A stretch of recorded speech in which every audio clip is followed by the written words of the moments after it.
what is it? Ariel says, she's like, I'm 16 years old. I'm not a child. All the differences between when you heard that when you were a 10, 11, 12-year-old and hearing that as a 29-year-old. Now it's like, she was so powerful. You stick it to the man. Yeah, and as an adult, I'm like, you sit down. Child. Respect your father. All my mermaids. How did I not think of this? Okay, so you're not much of a gamer. Lauren is. And she plays Disney Magic Kingdoms. Okay. And guess what the event is right now? What? The Little Mermaid. Of course. I'm trying to win me an Ariel. Do it. I have Eric, and I have Flounder, and I have Scuttle, and I have Sebastian, and I have King Triton, and I have Ursula. So no, I just need Ariel. Okay. Huh. I don't really. Okay. Going on 2 years playing this game. All right. I need to do my research on this then, I guess. So one of the things that we're hoping to bring to this podcast is review time. Cue the jingle. Done. Jingle finish. Please no. So good. So what better to review than not the original Little Mermaid, but the original. There have been fairy tales written like since the beginning of time, and Disney does this thing where they Disneyfy these really depressing stories to make you think that like this is the best story ever, and like how could there not be a terrible depressing ending to this story? That could never be the case. No. But here we are. And Hans Christian Andersen, God bless. Yes, Hans Christian Andersen and Grimm's fairy tales. A completely uneducated assumption that I'm making here, but if memory serves correctly, they're pretty much the only two people that Disney has really worked with in terms of like Disney princesses and their stories. Beauty and the Beast is not either one of those, and does end happily, if I recall, in the original fairy tale, although still gruesome. Yeah, still pretty gross. But like the rest of them, there's a lot of blood and gore. I tell you what, man, Rapunzel blew me away. I was like, what? I know. Blindness, giving birth in caves. I know. I was like, holy guacamole. Like, man, like life. Oh, ship now. Oh, ship now. Oh, no. Yeah. But like on the Little Mermaid standpoint. Right.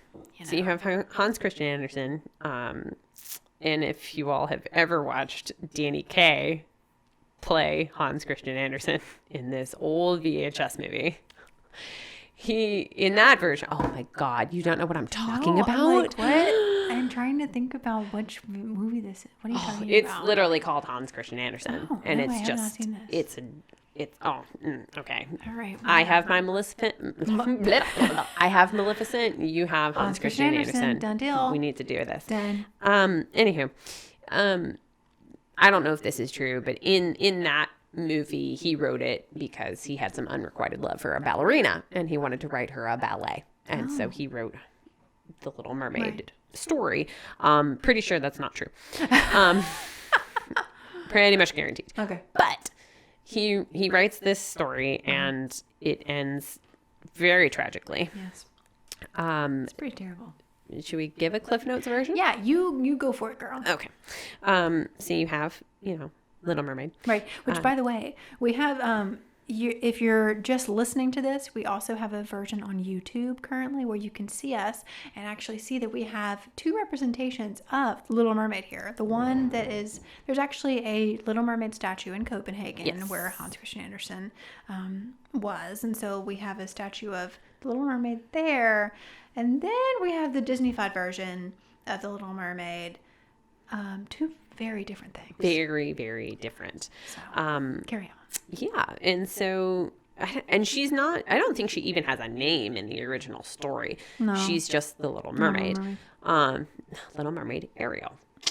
And she's swimming her little swimmy life down in the ocean, and there's a shipwreck, and she saves a human prince and gets him up out of the water and saves his life and really falls in love with him and goes to the sea witch to get her legs and in the process has to give up her voice, but also I believe has shooting pains in her feet every time she steps. Yes. Why not add the fun? Right. And so, you know, like Hope is hoping to get this prince to fall in love with her. He mistakes another woman for the person who saved him. I mean, technically she did drag him up off the beach. Right. It's, guess not. you know, it's whatever. So he falls in love with this other woman and they get married and are a little mermaid. Again, because she doesn't have a soul because she is a mermaid and thus a mythical creature in the Hans Christian Andersen version. She doesn't have a soul and can therefore not ascend into heaven. And she turns into sea foam because she refuses to kill her prince. I'm doing this horrifically. So her sisters cut off all of their hair and give it to the sea witch in return for this dagger. And they tell their sister, if you kill the prince and like basically bathe in his blood. Yeah, it's something like super gross. Yeah, I think she may have to kill the bride too. I don't remember if she has to die too, but I know he has to, and she has to like. Yeah. She has to like sit in it basically, and then she'll get her tail back, and she can return back to the ocean. Yeah. But she loves him, and she cannot do it, so she tosses the dagger into the ocean and throws herself into the water. And I think the angels take pity on her and turn her into sea foam. Yeah. It's a pretty depressing story. It's so sad. And like, you know, not only like do you lose the love of your life, but like you also like are walking around like you just bought new heels and like have blisters all over your feet and it hurts really bad and like you can't talk. Like, I mean, it's a pretty depressing life she had to live. I know. And she doesn't even get to return to it. Like she doesn't. Like like that was it for her. Mm-hmm. Like that was it. Yeah. All because she didn't want to kill the guy that she loved. I know. It's so depressing. Martyrdom.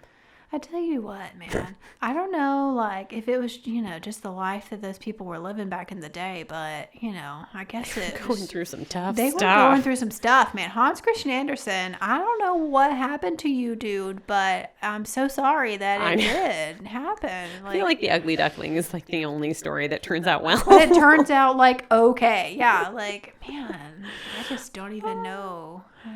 Yeah, and his is cannot possibly be the original like Little Mermaid story. I mean, I think his is like the first to be told that way. Right.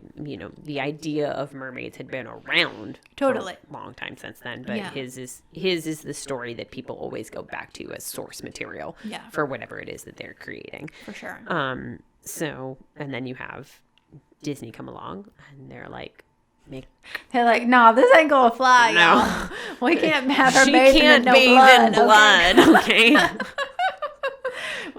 And she needs to be able to walk and dance properly because we have this scene where she's dancing, so she can't have her feet hurting. So she can't look like she's in mortal pain. Yeah. So funny. Yeah. Such a joy. Anywho. And Disney does this with so many stories. With Tangled and Beauty and the Beast, Cinderella, Snow White and the Seven Dwarfs. Snow White, man. I mean, like the witch tries to kill Snow White on 3 separate occasions. Yeah, like. Yeah, and like Sleeping Beauty and. Which I actually think Disney did the right thing in this the Snow White case because I'm like, girl. You know who this woman is. Right. Like, stop taking stuff from her. Like, fooled you once. Like, okay, but like 3 times. 3 times, man. Like, let's use our brain cells. She's gonna try and kill you. Yeah. Yeah. And I feel like Disney did a great job at taking these morbid stories and making them something magical. And then they made Enchanted and just combined everything and made us the movie of our lives. Funny. Yeah, it's so good. Yeah. I've never loved Amy Adams more than Enchanted. That dress is no joke. She had to have like trained to wear it. Her wedding dress, which is like 45, 50 pounds, something. It's gotta be, like crazy. And her hair and stuff was pretty high, so I'm sure it was very uncomfortable to shoot those scenes. But so fun. But so that's the Little Mermaid by Hans Christian Andersen. I mean, at the end of the day, we're going to recommend that you read it because, of course, a huge part of mermaid life is knowing some source material. Yes. And if you want the real background, because the thing that gets me is when you have movies come out TV shows, what have you, that use the Hans Christian Andersen story as source material, and then you have people that have no idea what that source material is, and then they go and watch this movie TV show and they're like, oh my gosh, it was horrible. That was a terrible movie. And they're like, you guys, it's just real life. Like, this is actually what happened. This is what happened in the story. Yeah. So Disney did not come up with. Yeah, and that's the thing. A lot of people don't realize that Disney did not come up with these stories. No. And which is fine. Like even The Lion King is based on Hamlet. Yep. Shakespeare, y'all. Yeah. Educate yourselves. You guys. Okay. Yeah. Not everybody can be like so cool like us to where we know all the backstory. I studied really hard. Oh boy. Yeah. But that is something that we're hoping to keep. I mean, I guess it's not technically a review. I mean, it just is what it is. Yeah, for sure. Like, story. We're going to love it regardless of how like terrible and sad it is because it's Little Mermaid. It's what brought us to this place. Right. Like, we would not be here without that story. Not at all. Love it. Yeah. Great. All right, done. Well, you guys, as always, thank you for listening. And we will always have a YouTube version of this if you want to go follow us at Mermaid Vlogs. We are on YouTube, on the Instagram, and Lauren's going to have her Little Mermaid Instagram eventually. It's on the list here, But until then, you can follow me at Mermaid Vlogs, and we'll be trying to post a podcast once a week, hopefully. Yeah, for sure. So just stay tuned. It's the Everyday Mermaid podcast. You can actually leave us questions on the Anchor app. Or even leave us suggestions for things you would like us to review. Yeah, totally. We are here for you, mermaids and mermen. Because I have several movies I can think of, but in terms of literature, like I have two options. I have young adult and I have smutty romance. And shockingly... I mean, I'll be able to give a clean version of that because keep it clean, keep it classy. Of but course. Hashtag. I'm not going to suggest it to our younger listeners. We're going to keep it clean, keep it classy. It'll be great. Yeah. It's fine. Yeah. Perfect. Well, you guys download the Anchor app and leave us some questions or suggestions or just any mermaid things that you want to leave us. We would love to hear it. And you can follow us on all the things actually, like Google Podcasts, Spotify, here on Anchor, anywhere really that you can find podcasts. You can find us. So thanks for listening, and we'll catch you on the flippity flop. The flippity flop. That's actually an Office quote. Michael Scott is he says, "Get you." Are we an Office podcast, Abby? No, we are not. But it makes sense for mermaids, and who doesn't love a good Office quote? You know what? We'll work on that. Okay, thanks. Okay, cool. All right, guys. See you later. Bye. Bye. All my